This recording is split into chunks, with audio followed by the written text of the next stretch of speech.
Basahin lang natin itong verse 1 up to verse 9. Tapos kukuha tayo ng isang talata na bibigyan natin ng pansin. Dahil pinag-uusapan natin ang pagtanda, no? May magandang pag-asa dyan sa Corinto na binabanggit. 2 Corinthians chapter 5. Basahin ko na lang ng malakas. You read with me as I read sa inyong mga Bible sa pamamagitan ng inyong mata. Sabi dyan, for we know that if our earthly house of this tabernacle were dissolved, ibig sabihin, pag ito ay namatay na at umantong na doon sa libingan, we have a building of God, a house that may withstand eternal in heaven. So si Pablo, meron siyang confident na pag namatay siya, mapupunta siya sa heaven. Yan ba ay nasa sa'yo ngayon? Yung confidence ba na yan ay nasa sa'yo ngayon? We have this confidence na kung ikaw ay mamamatay, alam mo, itong katawang ito, hindi mapipigilan itong tumanda. Kahit anong gawin mo dyan, pagpapabatak dyan, pagpapaayos niyan, it will deteriorate, di ba? Andun yan eh. Hindi naman masama na tayo yung magpaganda at mag-ayos. Pero, andun talaga yan. It will decay. Dahil yan ay katawang lupa, bunga yan ng kasalanan. Pero sa likod yan, may pag-asa, sabi niyan, we have an eternal hope. Itong katawan nito will be replaced with eternal body. Ang gandang tignan niya, ano kaya tayo? Ano kaya itsura natin pagdating natin doon sa heaven? No? Ay, isa lang ang bagay. Hindi mababago ang inyong mga mukha. Na mababago yung katawan natin, pero yung mukha natin hindi na. Kaya, simulan nyo nang mahalin ang nakikita nyo parati sa salamin. Amen? And start appreciating. At yung mga katabi ninyo, mahalin nyo na yan dahil for eternity yan. Amen? Hanggang habang buhay na yan. At huwag nyo sasabihin, ay, makakasama ko ito, itong itsurang ito, no? Mamumblema ka sa ng araw doon sa langit, pagka ganyan ang iyong puso, no? But, it will be replaced with eternal body. For this we groan. Ito daw yung kanyang ninanais, earnestly desiring to be clothed upon with our house, which is from heaven. If so be that being clothed, we shall not be found naked. For we that are in this tabernacle to groan, being burdened, not for that we would be unclothed, but clothed upon, that immortality might be swallowed up of life. Now he that hath wrought us for the self-thing is God, who also hath given unto us the earnest of the Holy Spirit. Andiyan sa atin ang Holy Spirit, that is the earnest ng ating inheritance, sabi doon sa Bible sa Ephesians. Tapos, therefore, we are always confident, knowing that which we are at home in the body, we are absent from the Lord. Hindi yung absent at wala kang relationship sa Diyos. Kung hindi, nandito ka, namumuhay ka dito, at wala ka doon sa kanyang presensya. Pero sabi niya, doon sa verse 6, for we walk by faith and not by sight. We are confident, I say, willing rather to be absent from the body and to be present with the Lord. Yan pa rin ang desire mo? Ay, makauwi na tayo, no? Eh, hindi na desire natin, pero hindi naman natin pwedeng itilin ang ating mga buhay.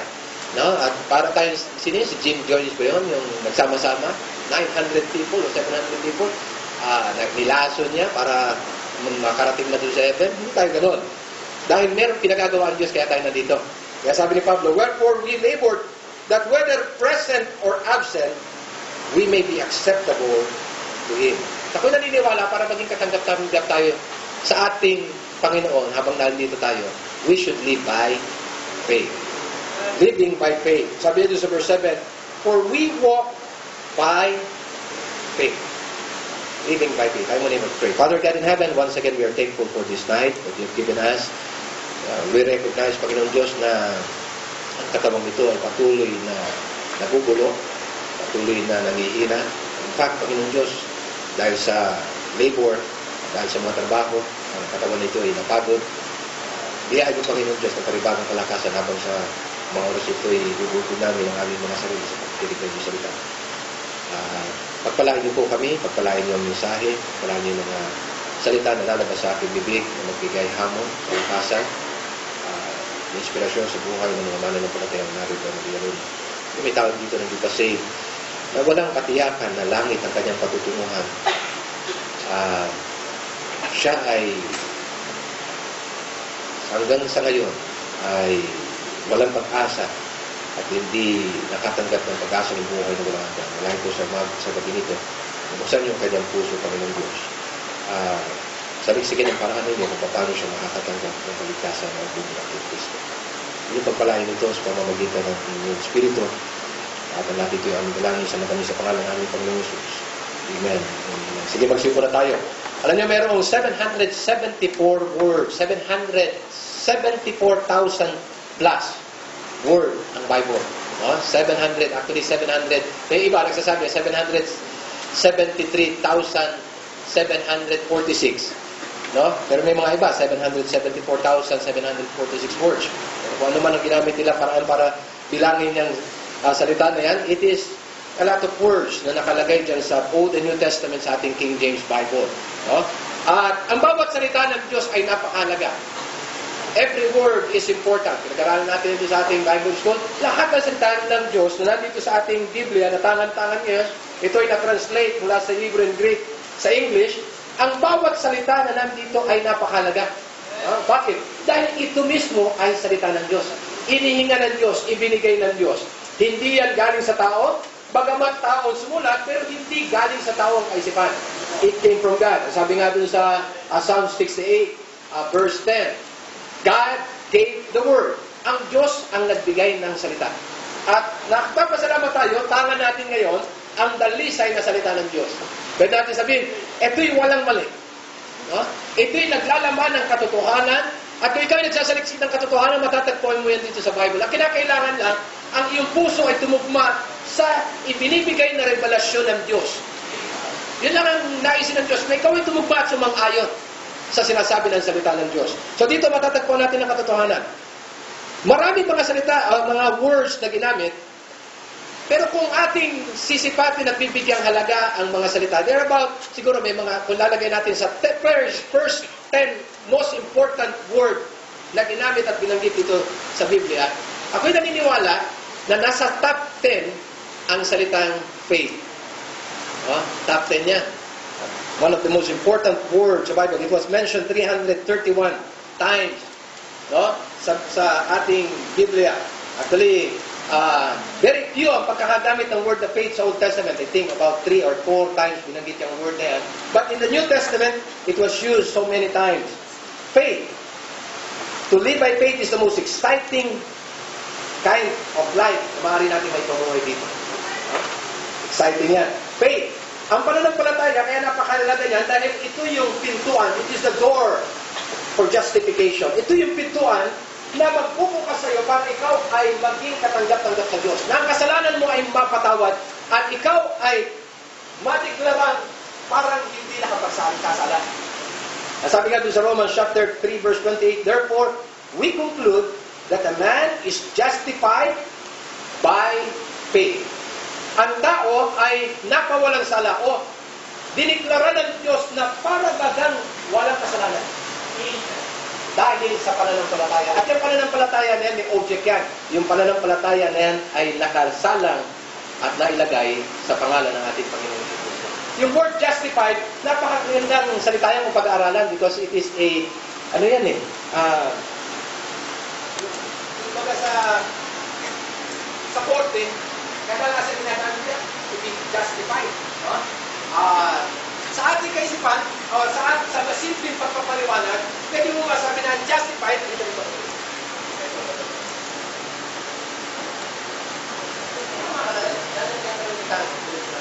Yung word na justified, pwede natin yung iwawa na ganito. Itong tao ito ay makasalanan, nagre-represent ng bawat isa sa atin. No? Makasalanan, nakagawa ng kasalanan. At hindi natin may pagkakaroon sila, we cannot deny that every one of us have already committed sin. Tama? Eh mula dito na hindi makakapagkasala. No? At kung nandito ka sa lupa, nakakalungkot man isipin, ay patuloy pa rin tayo nakakagawa ng kasalanan. Ang kakaibahan lang ganito, kung ikaw ay Christian, dapat mas kukunti ang ginagawa mo sa buhay mo. At habang tumatagal, mas lalong kumukonti. No? Kung ikaw ay first year Bible college student, o dito, Bible school, medyo marami-rami ang paggawa mo ng kasalanan. Pagdating mo ng second year, third year, dahil marami ka nang alam sa Bible, medyo nababawasan yan. No? Kung dati ikaw ay nangungupit ng pagkain, ay dapat hindi mo na ginagawa yun dati ng second year mo. Amen? Hayaan mo na lang yung mga first year ang gumawa niya. Ayan.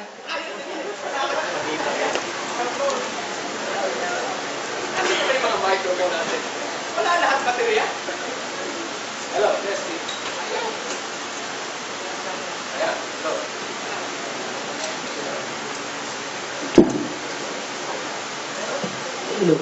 Hello. Good. Ayan. So, dapat unti-unting nababawasan. Amen? Pero ito, nagre-representa. This is us. No?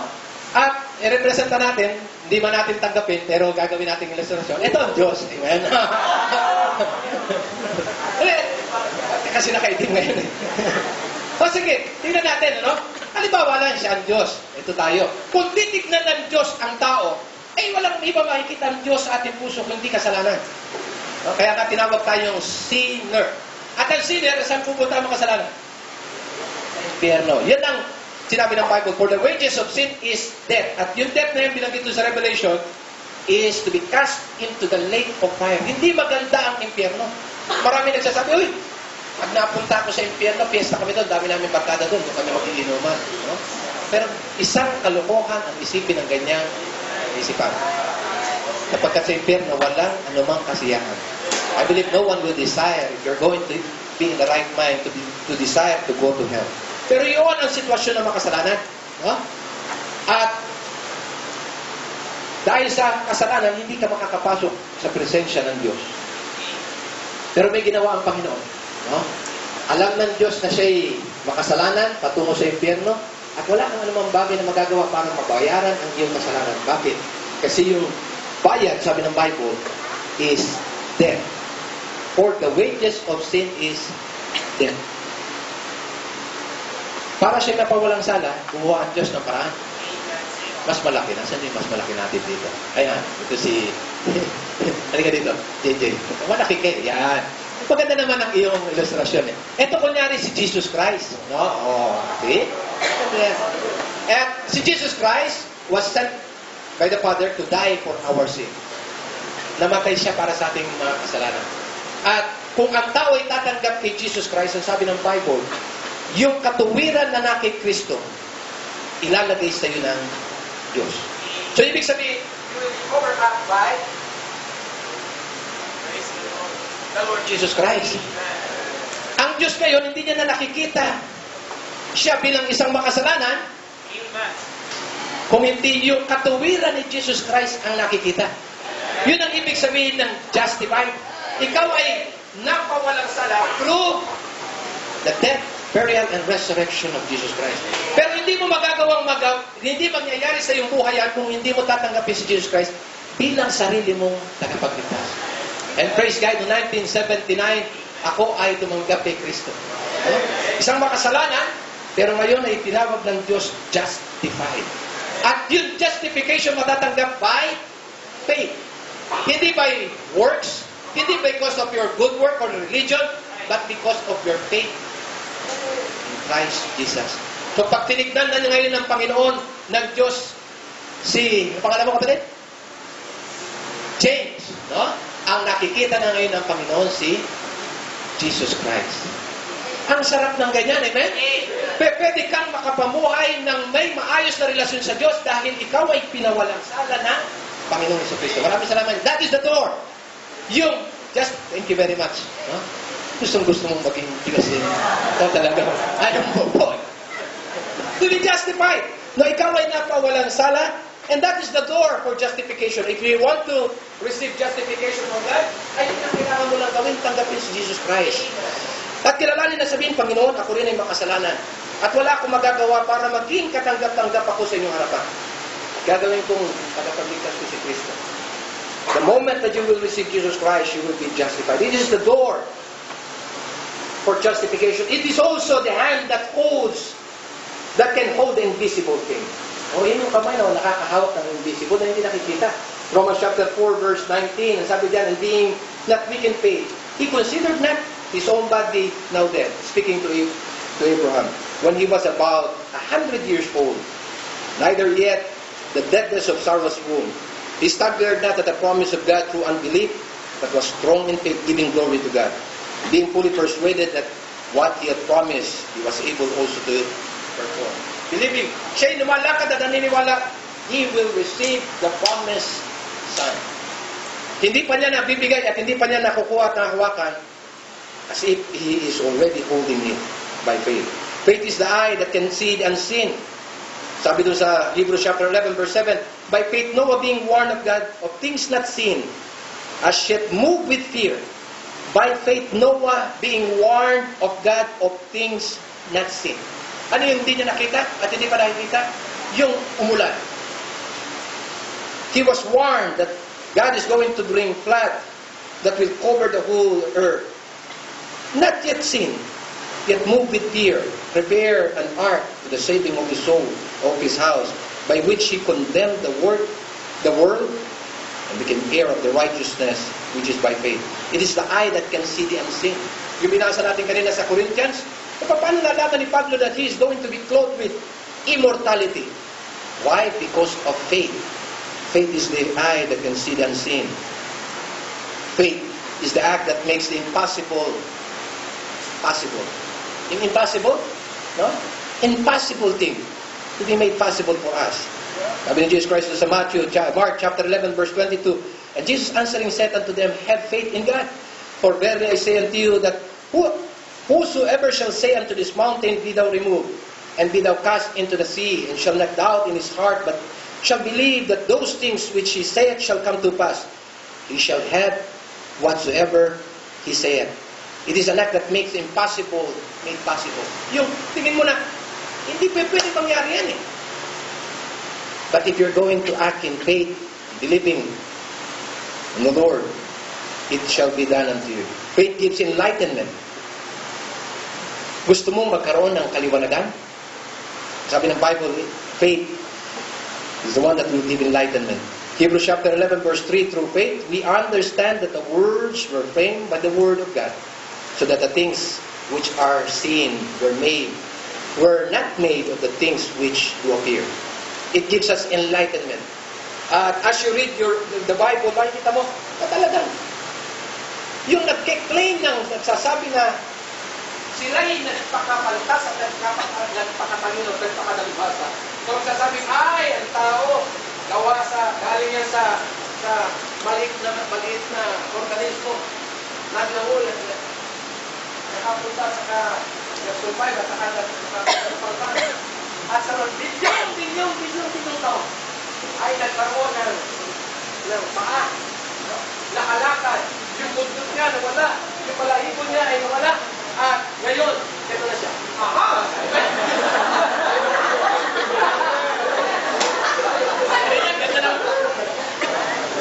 Pero ganoon, sabi nila, pinipilit unawain at saliksikin at nagsasaliksikan tao to prove yung mga kabuluslugan at kawangkaran na yan.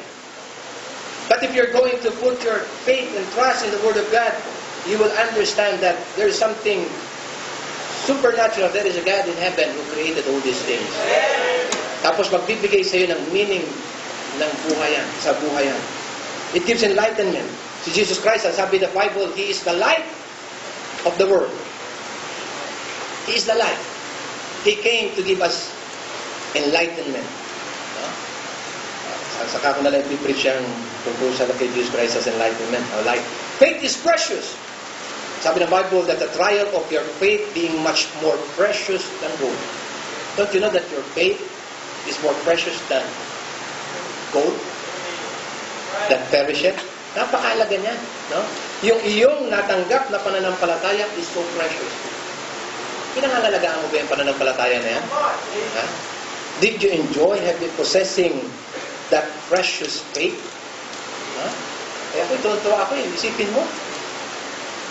Sa biyaya ng Diyos, ako ay nabigyan ng pagkakataong umunawa ng pananampalataya na tinatawag na precious faith at hindi lamang pinagyan ng pangunawa, binigyan ng gawain at pagkatiwalaan upang ituro ang tunay na pananampalataya.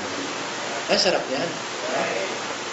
Precious faith. Faith is component that makes what you do to become pleasing to God.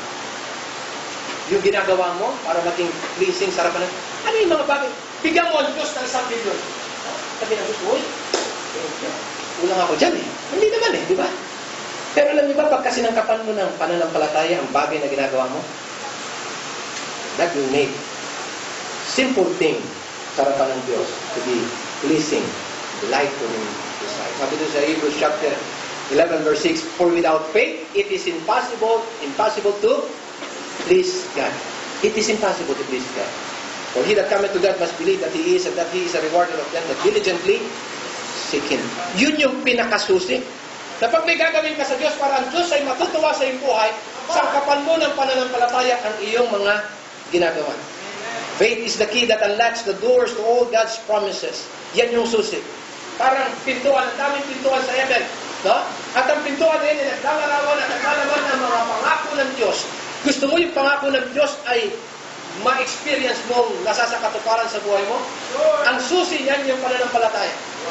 Yan yung magbubukas sa bawat pintuan ng pangako ng Diyos. Sa bawat covenant na binigay ng Diyos sa kanyang salita. At ang bawat isa'y pinagkalooban ng sapat na pananampalataya to unlock it.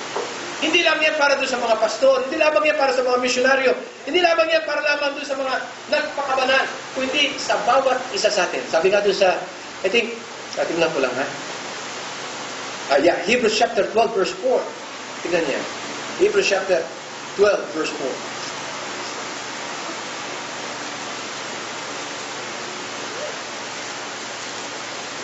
Hebrews 12 verse 4.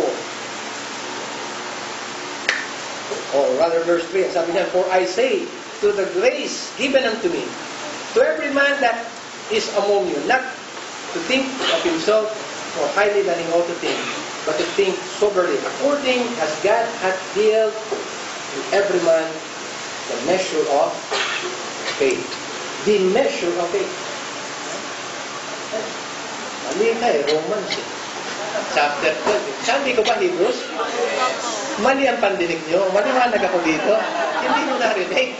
Romans chapter 12 verse 4. Ganun lang yan, no? Hindi ako mali. I was wrong. Ang bawat isa'y pinagkakalooban ng Diyos ng pananampalataya. At yung pananampalataya na maaaring gamitin para buksan ang pintuan ng mga pangako ng Diyos upang masakatuparan at mangyari yan sa iyong buhay. Faith. So yun ito yung point number 1. Point number 1, itong life of faith must characterize our life. This should characterize our lifestyle. Ito tayo dapat. Dapat ang bawat isang nakakilala kay Kristo na natawag na you are justified, dapat ikaw ngayon ay namumuhay sa pananampalataya. Ang sabi ni Pablo dun sa Romans o sa 2 Corinthians chapter 5 verse 7. 2 Corinthians chapter 5 verse 7. Therefore we live by faith, not by sight. 4 times binanggit sa Bible yung katagang ito. The just shall live by faith. 4 times. Isang beses banggitin niya sa Bible, it is important. Pero yung 4 na ulit banggitin niya, binanggit niya sa Habakkuk chapter 2. It was mentioned in Habakkuk chapter 2 verse 4. The just shall live by faith. That phrase, ang matuwid ay dapat mamuhay sa pamamagitan ng pananampalataya. Ano yung justified? Yung taong pinawalang sala ng Diyos, na binawang katanggap-tanggap sa pamamagitan ni Kristo. At sabi ng Bible, you should live by faith. Ikaw ay dapat mamuhay. It was mentioned in Romans chapter 1 verse 17, Galatians chapter 3 verse 11, and Hebrews chapter 10 verse 38.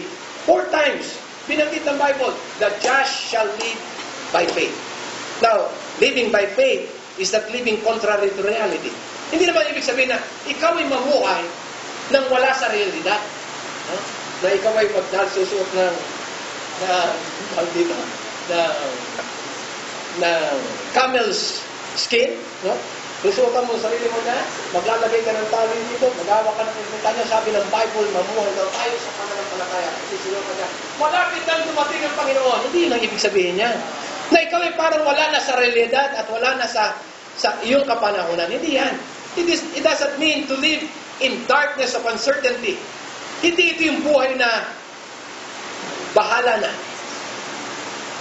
O kamusta? Saan tayo kukuha ng pagkain? Bahala na. Hindi yun. That is not a life of faith. Iba yung buhay na bahala na. pang-Pilipino yan. Alam niyo yung bahala na? Pang-Tagalog yan. Kasi yung bahala na yan, nasa root word yan, bathala. No? So, bathala na. Para bang sa atin din, bahala na ang Diyos kung anong kanyang gagawin. But that is not the life of faith na binabanggit. Kasi yung life of faith, may basis yan. Ang basis niyan is the Word of God. To live by faith means to live according to this book. Tignan niyo yung Romans chapter 4, verse 3. Romans chapter 4. Living by faith means to live according to the Word of God. Romans chapter 4, verse 3. Sabi ng Bible, for what saith the Scripture? Abraham believed God. Ano yung pinaniwalaan ni Abraham? Sa Genesis chapter 12. Ano yung mga bagay na pinaniwalaan ni Abraham? Ano yung sinabi ng Diyos kay Abraham? Mga Bible school student. Ha? He will be a father of great nation. Siya ay magiging ama ng dakilang nasyon. He is 75 years old when he received that promise. Sarah is 65 years old. No? Parang ganito. Kumbaga sino na dito ang 75 years old? Alam ko, isa lang. Yan. Isa lang ang may pwede maging magtasa. Parang ganito, no? Kasi sa panahon natin, siguro naman mas malalakas si Abraham at sila Sarah. But 75 years old. 65 years old. Tapos sabihin ng Diyos kay Abraham, Abraham, you're going to be a father of many nations. A great nation will come out of your loins. Sipin mo yung pangako niya. And he believed God. Hindi lamang yan. Pinangakuan sa ng Diyos ng nation. He will possess a country, a land na ibibigay sa kanya ng Diyos. Sipin mo yun? He believed God. He was promised to obtain. He was called to go out to a place he haven't trodden before. Tinawag siya na pumunta ka dun sa go out from your countrymen and from your kinsmen, the land that I will show thee. From the very progressive country. The Ur of the Chaldees, ikinukonsider yan na one of the most progressive place in the old time. Parang Amerika yan. Tapos dadaling ka ng Panginoon from America to Africa. Isipin mo, ilipat ka ng gano'n. But he believed God. He believed God's call. He believed God's promise, and he believed God's plan in his life. Hindi siya basta tumalon. Sinabi ko, Sarah, mama ka sa akin. Bakit? May pupuntahan tayo. Saan tayo pupunta? Bahala na. No? Hindi yun. He has a basis. He has the Word of God. Yun yung faith. Meron kang pinangahawakan. Meron kang basihan ng iyong pananampalataya. And this is a good book na pwede mong pagtiwalaan. Alam niyo ba, as you read this Word, nangungusap ang Diyos sa nagsasabi ang Diyos kung ano dapat mong gawin sa iyong buhay. I remember when we are praying for a country, pray kami, Africa, sabi ko, Panginoon. Kasi ginamit yung Africa. Nakakita ko sa Bible. At pinagpipray namin. Ayun sa Psalm 68. Ethiopia shall stretch forth her hands unto the Lord. Lord, sabi ko, you're going to call me. You're calling me to go to a foreign country. You're showing me this country. Sige, I'm willing to go to Ethiopia. No? Punta ako sa Ethiopia. Para makita ko rin at maging bahagi ako ng gawain nyo. So the Ethiopian will stretch forth their hands and praise you what you have done in their lives. So pinag-pray namin yan. 2 years. Pinag-pray namin yan. Napunta kami ng Indonesia ni Pastor. Sabi ni Pastor, pag-pray mo yan, Indonesia, masyadong malayo yan, Ethiopia. Was this? Pastor ko siya. Sige, pag-pray natin yan. Wala pa sa atin during our devotion ng aking pamilya, nagde-devotion kami, napunta kami doon sa Acts 16. And parang ang Diyos talaga baliwala nagsabi, okay, no? Hindi ka pupunta sa Ethiopia, you're not going to a closed country. I'm going to bring you to an open country. Sabi doon sa kanila, okay mga anak, hindi na tayo pupunta sa Ethiopia. We're not going. Actually, gawa na yung prayer card ko. Hindi ko pa ina-announce. Gawa na yung letterhead ko. Hindi ko pa ina-announce yun. Everything is already prepared. Nandun na yung picture ng Ethiopia. No? At yung mga preparation na dapat kong gawin. I'm planning for 2 years. All of a sudden, sabi ng Diyos, hindi na. Sabi ko, wala tayong pag-pray na ibang country, maghihintay tayo ng bubuksan ng Diyos ng pintuan. After 3 weeks, dumating si Pagbilyaran, sabi niya, Thailand is an open country. It is an open door of opportunities. So, sabi ko sa asawa ko, yun na. This is the door na binuksan ng Diyos. Parang nagbukas talaga yung... Hindi ko na... Tapos tumayo ang Diyos, oh, this is the place. Ito kami, no? In 1990, sabi ko sa Diyos, kung tatawagin niyo ako sa foreign country, not Thailand. Sabi ko sa Panginoon. Not Thailand. Sabi ko, wag niyo akong dalhin sa Thailand. That is 1990. Pagdating ng 2009, sabi ng Diyos, ito yung bansa. Ayaw mo dito? Dito ka. But believing, it is not just mini, mo. At kung sa bumagsak kang daliri ko, dito na. Okay, dyan. Hindi ganon. You have a basis, you have the Word of God. May sinabi ang Diyos na pinagagawa sa iyo. Faith is believing in what God says in His Word. Faith is believing, it is based on the book. Not on your preference, hindi sa iyong inclination, hindi sa iyong dreams, kung hindi sa salita ng Diyos. Ito'y nangangahulugan ng buhay na nagpapalugod at ng pagsunod at pagtitiwala sa Diyos. Sinabi ng Diyos, pagtiwalaan niya. Ito'y nangangahulugan ng buhay na may pagkilala na ang Diyos ay kumikilos sa bawat bahagi ng ating buhay. It is a life of faith. Ibig sabihin, you're considering, and pag tinignan mo ang buhay, everything is in God's control. Binigyan ka ng pagpapala, amen. Binigyan ka ng pagpapalo, amen. Binigyan ka ng problema, amen. Bakit? Everything is in God's control. Sabi nga ni Job, di ba? The Lord give it, the Lord take it away. Blessed be the name of the Lord. You're considering not only the good things is from the Lord, but as well as the dark things. Hindi ba natin maunawaan yan? Ang hirap unawain yan, di ba? Ako, tinitignan ko, bakit kaya gano'n nangyari kay Pastor? Bakit kaya ganito nangyari kay Missionary Garcines? Wala ng pera. Talagang sait.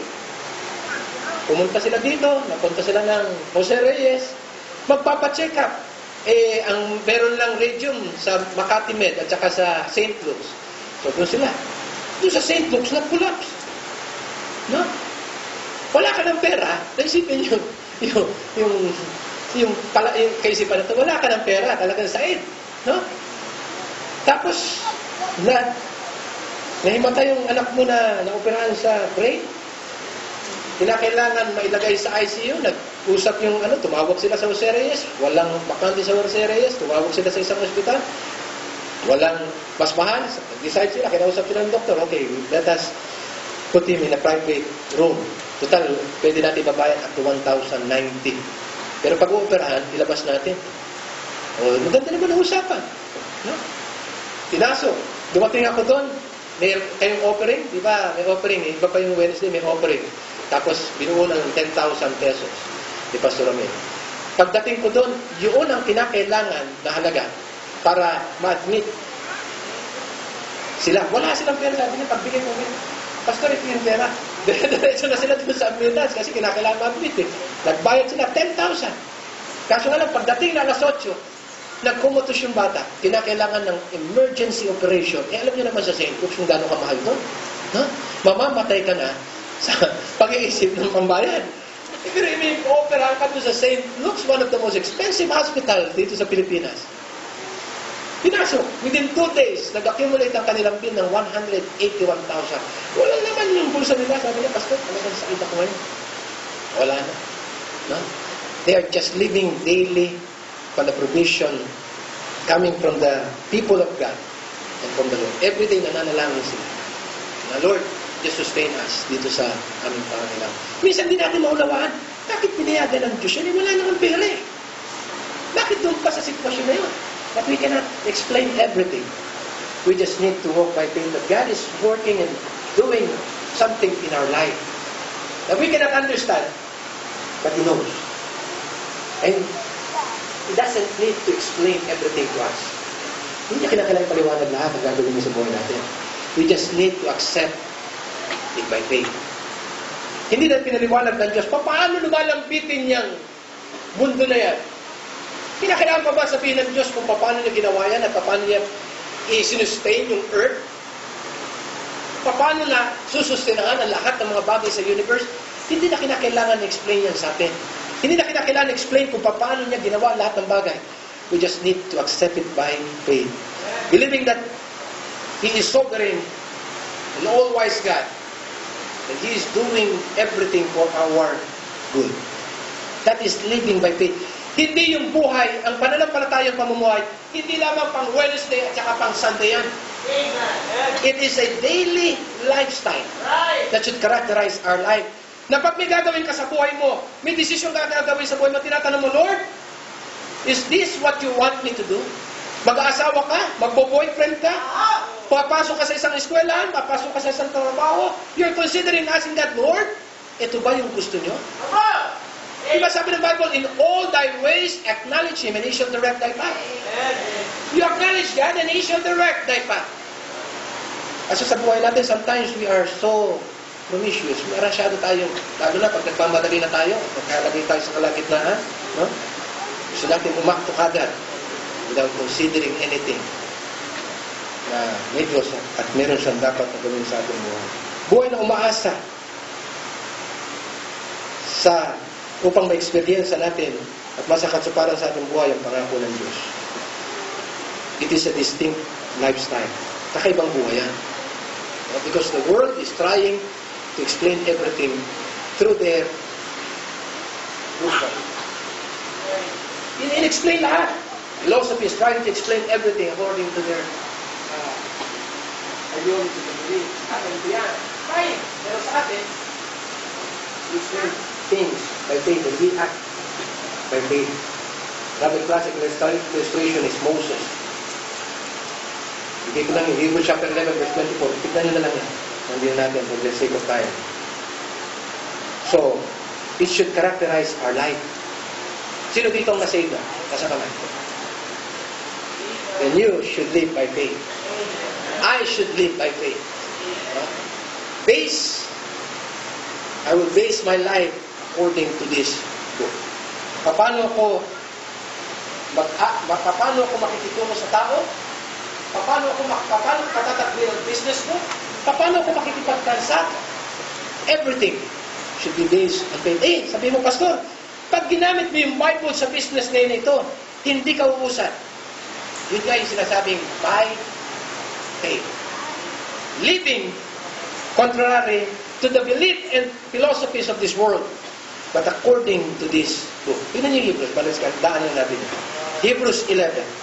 Look on Hebrews chapter 11. Pwede mo sabihin, baliw itong si Moses. Yes. Marami nagsasabi na yung pamumuhay ng pananampalataya is out of this world. Minsan sasabihin mo, baliw ka na. Pag ginawa mo. Tignan niyo, sabi niya sa verse 24, by faith, Moses, when he was come to years, refused to be called the sons of Pharaoh's daughter. He refused to be called the son of Pharaoh's daughter. It means he could be the next Pharaoh, but he refused it. Isipin niyo, na ikaw ay ma-promote to the highest position, pero nakita mo, hindi yan ang gusto ng Diyos. I'm going to refuse it. Doon sa Chiang Mai, doon sa Thailand, there is a story about, kasi mas nauna naging Kristiyano ang mga Thai kaysa sa atin. Meron isang pastor doon. Actually, he was offered. Ang member niya is nasa 40. Pero dahil sa kanyang principles na pinakikita at maayos na pamumuhay, inoperan siya ng team para maging, parang sa atin, governor ng isang city. He weighed on the situation. At sabi niya, pag ginawa ko yan, I'm going to lose guiding these people because I'm going to be under the authority of the king. And he refused it. Sabi niya, di ba na lang, I'm just going to pastor this whole flock, leading them to the principle of the word of God. That to receive that high position, living this book. I think refusing something regarding reproach and expecting reward from God. Yung bang para bang unusual yan? Just to know na, di ba? Pastor Brown, nandun siya sa Amerika, sabihin pupunta sa Pilipinas, para kang sumisid sa... Meron kaming yung pastor doon sa Chiang Mai na natin na namin, he is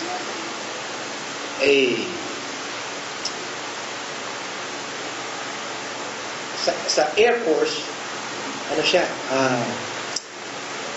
hindi siya airport controller, pero ano yan?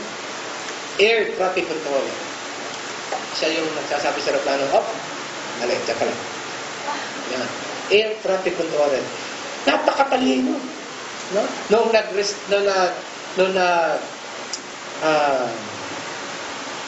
nasaan ba yung utak ko? Nawala ako yung utak ko. Hindi siya nag-resign, but yung retirement. Nung nag-retire siya, inoperan siya ng isang company sa Amerika para sa isang airport. Siya magpo-control ng with hundreds of thousands a month na sweldo. Pero tinawag siya ng Panginoon na magpastor sa Chiang Mai. Iliwanan niya yun. At nagpastor siya dun sa Chiang Mai. With some group of people, about 40, 20. Kung titignan, tayo na yun. 100,000. No? Tapos pagpapalit mo, guiding small group of people, but that is a life of faith. Obeying what the Lord wants you to do. Life of faith. Second, we must crave to grow in faith. This should be our craving. Sometimes ang craving natin, alam niyo kung ano? To get more from this world. Gusto ko pa to. Hindi masamang mag-improve at magkaroon ng bagay sa buhay. Pero sana hindi yan yung pinaka-craving ng ating puso. Secondary na lang yan. Sana ang craving ng ating puso, Lord, I want to grow in faith. I want to grow more, knowing you. And in obedience to your will sa aking buhay. Hindi dapat ang craving ng puso natin. Ang daming ino-offer ng mundo eh. Very alluring yung ino-offer ng mundo. Sometimes, dahil napakabilis lang kung paano natin makuha ngayon yan. Parang ang dali. No? Parang ang bilis makuha kung ano yung mga gusto natin sa mundong ito. Pero ang kanisang bagay nito, bawa, doon sa Thailand, gusto mong magkaroon ng kotse? As a citizen doon, you can easily own your own car. Mga college student, pwede sila magkaroon ng kotse. After graduation, pwede sila magkaroon ng sariling bahay. Easy to acquire. Ang daming binibigay ng mundong ito ngayon. Pero sana hindi yung craving ng ating soul. Ang craving sana ng soul natin is to know more about Him and to walk in obedience to His will. We must have the daily dose kung gugustuhin natin yan of the Word of God. Kasi battle ito eh. Para mangyari yan, we must have a daily dose of the Word of God. Kailangan pinupuno mo yung isipan mo nito. No? Sa salita ng Diyos. Kasi sabi ng Bible, faith cometh by hearing. And hearing by the Word of God. You want to grow in faith? You need the Word of God. You must have a daily fresh communion with God. Every day. With fresh communion. Makikipag-communion ka sa Diyos. Kasi di ba, pag malapit ka dun sa tao, mas na pinagtitiwalaan mo yan. Di ba? Diba? Habang lumalapit ka dun sa tao, habang lumalapit ka, nawaan mo siya, mas lalo ka nagkakaroon ng tiwala sa Kanya. Look at David. Starting from his early age, walking with God. By the age of 17 years old, he was able to fight and beat Goliath. Why? Because he knew God. We must welcome trials in our life. Trying of your faith. Para mag-grow ang trials, ang faith, it must be tried. Di ba, minsan tumitingin kayo sa tao, ang laki naman ng pananampalataya niya, nakakaingit naman yan. Bakit hindi mo kaingitan yung trials na dinaanan niya sa buhay niya? Sabihin mo rin sa Panginoon, ang laki, gusto ko po ng pananampalataya niya. No? Sabihin ng Diyos, gusto mong daanan yung proseso? No? I believe God is going to do something sa buhay ni Missionary Garcines because pinadaan siya ng ganyang trials. At yung faith niya talagang hinuhugasan. Yung ginto talagang pinupurify. Parang araw makita natin is going to use some great responsibility. Sarap makita yan, no, sa buhay mo. Pero gusto mo daanan yung trials. Sometimes we enjoy desiring to have great faith. But great faith is produced by great trials na pinayagan ng Diyos. Lastly, we must constantly place our faith in God. In closing ito. Doon sa Romans 12 verse 3, we are given the measure of faith. Ibig sabihin, each and every one of us started in the same level. Bawat isa. The measure of faith. You are given a measure of faith when you receive the Lord Jesus Christ. Meron yan, bawat isa sa atin yan, nakatanggap tayo ng pananampalataya. Kaya yung pananampalataya na yan, pwede mong magamit yan kahit na saan. Pwede mong gamitin yan, di ba? May faith ka. Nagkaroon ka ng pangangailangan, every day, ang Diyos ay magbibigay sa iyo in your circumstances at sa mga papayagan niya sa buhay mo to use that faith. Bibigyan ka ng opportunity. Pwede mong gamitin yung pananampalataya na yan sa tao, katulad ng ginagawa mo. O, punta ka sa tao, punta ka sa government, pag wala kang pera, punta ka sa bangko, mangutang ka, hanap ka ng tumbay, hanap ka ng kaibigan, lapitan mo yung kaibigan mo, sabihin, alam mo, wala akong pera, kailangan ko ito. You can use that faith, dahil yung faith na yan is almost the same. Yung ine-exercise mong paglapit doon sa tao, you believe na meron siyang ability to provide for your need. Pwede ka magtiwala sa business, sa iyong inclination. Kung meron kang gagawin, plano sa buhay mo, titignan ko kung ano yung tibok ng aking puso, o kaya yung dito, gusto ng aking puso. You can trust economy and put your faith in economy, in government, in friends or people. Or you can place it to God. Kaya sabi ng Diyos, have faith in God. Pag gagamitin mo sa Diyos yan, He will honor that at dadagdagan niya yung pananampalataya ng pinigil siya. I hope as you grow, and as we grow, and as we walk, pag dumating sa iyo ang isang pangangailangan o kaya meron kang gagawing desisyon sa buhay mo, you go to God and ask God, Lord, anong dapat kong gawin dito? And act according to what God said through His Word. Constantly place your faith in God. Sana habang tumatanda tayo, tinatanggal natin yung ating pagdedepende sa kakayanan natin, sa katalinuhan natin, sa mga tao na sa paligid natin, at nailalagak natin ang buo sa ating Panginoon. Living by faith. It is a life that is pleasing to God. And it is an exciting life. Why? Because every day, we're expecting something from God. God is going to do something because of your obedience. Ikunatin natin ulit, natin mga mata.